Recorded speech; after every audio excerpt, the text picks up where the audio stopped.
fire, real fire, true fire, which is the fire of life. It's actually cooling, and it's a what's the term I'm looking for? Sorry, it's centripetal as opposed to centrifugal. It's implosionary versus explosionary.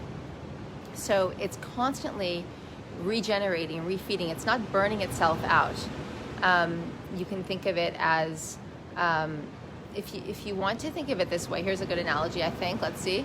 It's like fiery passion, which is false fire, versus true love, which continues to grow and expand and deepen, as opposed to just burn out, because in this fiery, heated connection, it just explodes and all the energy leaks out, rather than holding something, holding the power.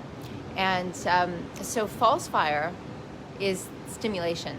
It's the coffee, it's the nicotine, it's the sugar, it's the animal flesh, it's the donuts and the coffee, and it's that sense of, I need to put some kind of stimulant into me in order to keep going. But until we create that centripetal, that force fields, that the mechanics where centripetal energy is working for us, we're going to keep on having to feel the need to go without, to bring something in. And notice I say have the need. We don't actually have to do it, but we're going to feel we have the need, which is the A word, addiction. So false fire perpetuates addiction. And the thing about addiction, as we know, is we always need a little bit more of that addictive substance in order to get the buzz or the feel-good effect or whatever it is that we were going to that substance for. So in order to create the conditions for the mechanics of centripetal energy to occur, we actually need to stop bringing in those stimulants, and that's hard. That's what I'm talking about when I say it's really hard to do the right thing, but we have to do it anyway. It can be a matter of just gently weaning off of these things, but recognize that the degree to which you need them is, number one, the degree to which you don't have the centripetal energy already, and even more importantly, the degree to which you're wasting, you're selling off that centripetal energy that you do have. Because even if your centripetal energy isn't fully activated, you still have some, because you're alive. And that aliveness doesn't come from that cup of coffee. That aliveness comes from your soul force. It comes from your quotient of that bucket that you have. So your bucket might be low, but you still have it, or you wouldn't be alive. You still have something in your bucket, or you wouldn't be alive. So whenever we use stimulants, and this is so important to grasp, whenever we use stimulants, we're actually depleting the resource of energy that we do have, and we can call that resource your alkaline reserve. It's your bank account of alkalinity. And and remember that alkalinity is a charge. It's a voltage.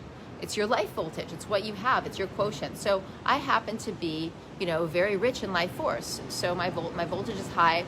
If I go and party all night and drink a lot of alcohol and everything, then my voltage is going to decrease, and I'm going to be spending my voltage. I'm going to be spending my alkaline reserve.